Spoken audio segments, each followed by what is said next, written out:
back to it. Can't wait to see your answers to that question. You see, I switched my glasses up. That was for you, Sophia. Okay.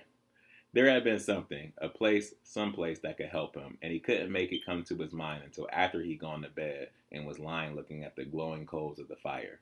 Pentner's Sporting Goods store. It was an old store that he sometimes passed on his way to school, run by an older man named Pentner who had a sign over the door that said he was anti-mall, and the store reflected it.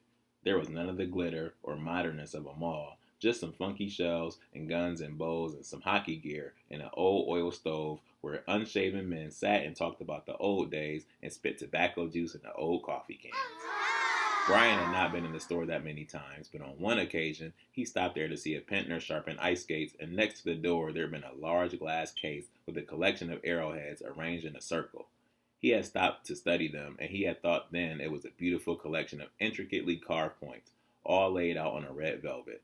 And he did not then or later think of what they really were, tools for hunting. Only now, lying in his bag, looking at them in his mind, did it hit him just exactly what they were, arrowheads. Tips for arrows to make them punch holes, some very small, some large and wide, and all of stone, and all with sharp edges.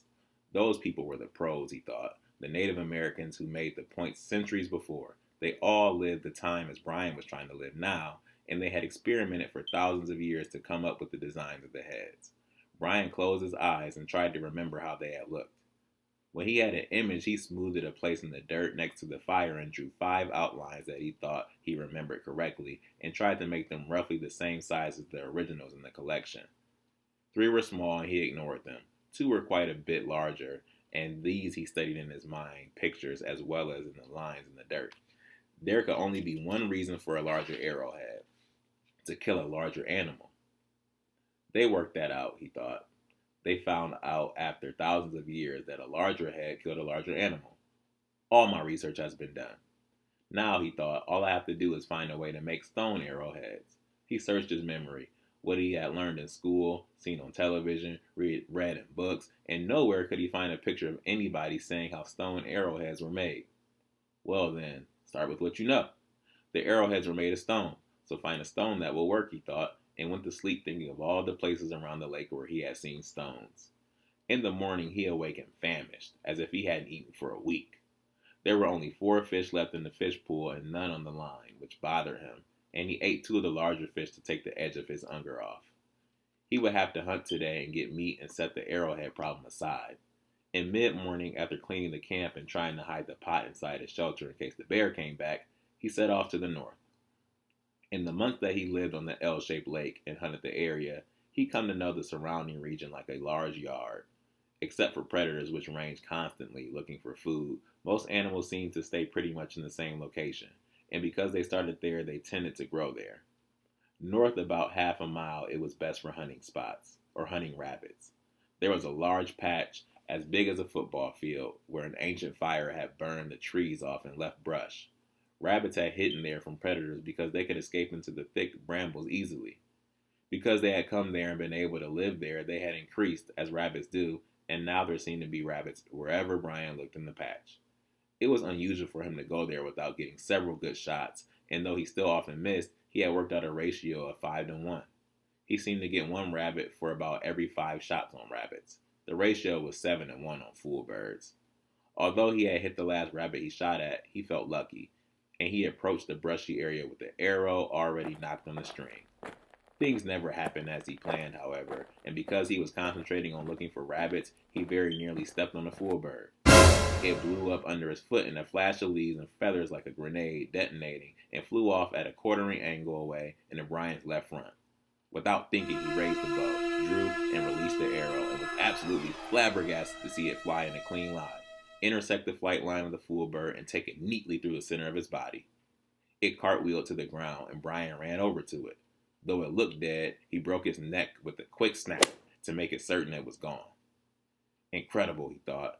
If I lived to be 100 and tried it 1,000 more times, I would never be able to do that again. Just a clean, reflexive shot. But more, he pulled the arrow out of the dead full bird and wiped the blood off it and turned to walk back to camp with the same arrow on the string.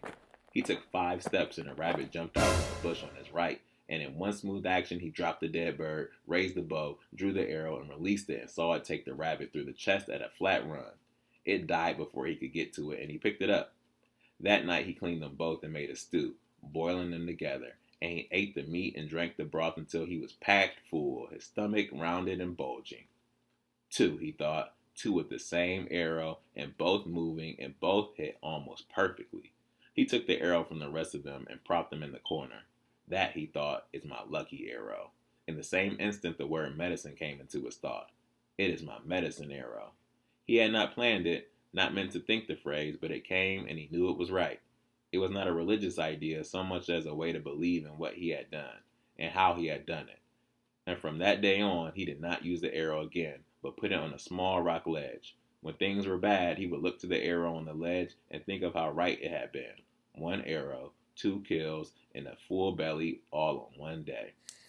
That night before he went to sleep, as he lay in his shelter with the light from the fire coming through the opening, he took a stick of charcoal from the fire and drew what he had done on the rock above his bed.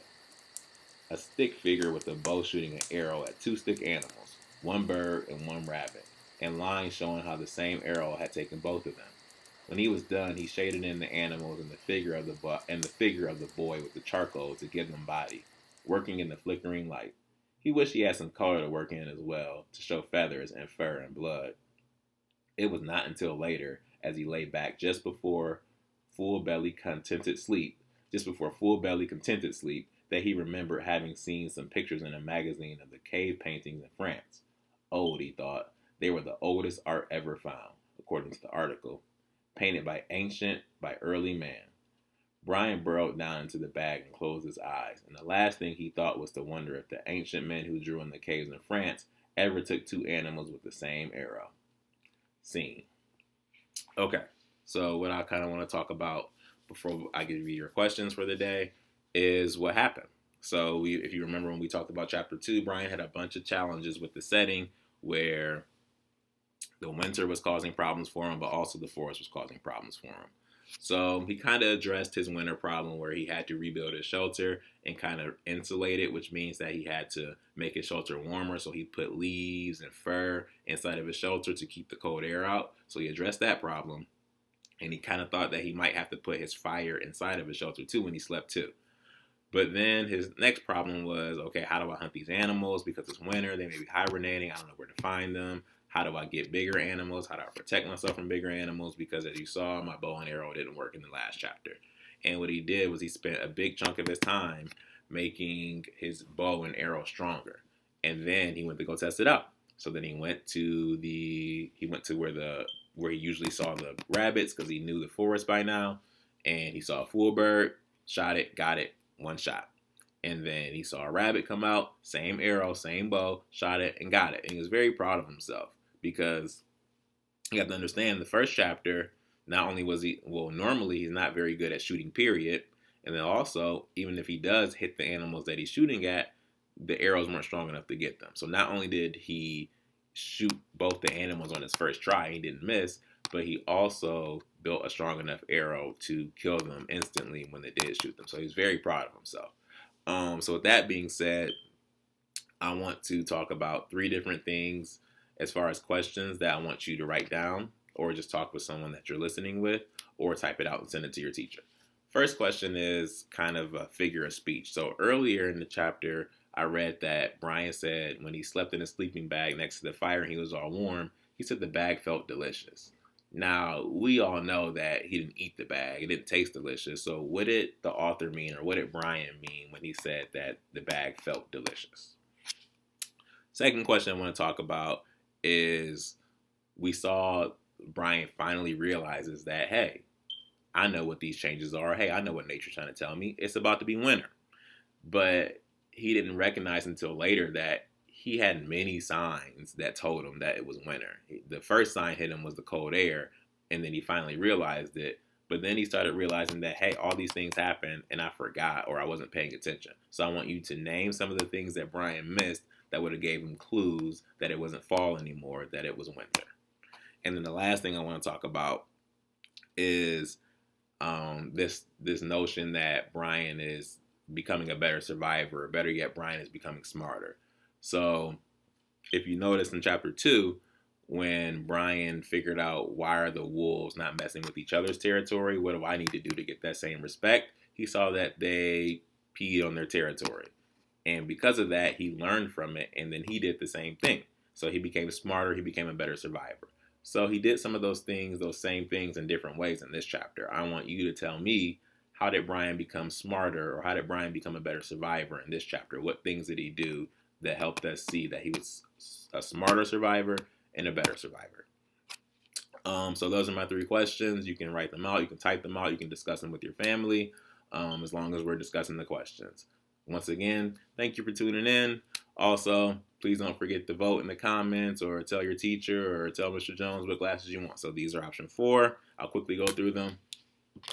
Option 1, I think. I know I'm going out of order, so option 1, 2, 3, 4, 5, and then as a joke, please don't vote for these for real, 6. All right, thank you. Thanks again for tuning in. I will see you tomorrow.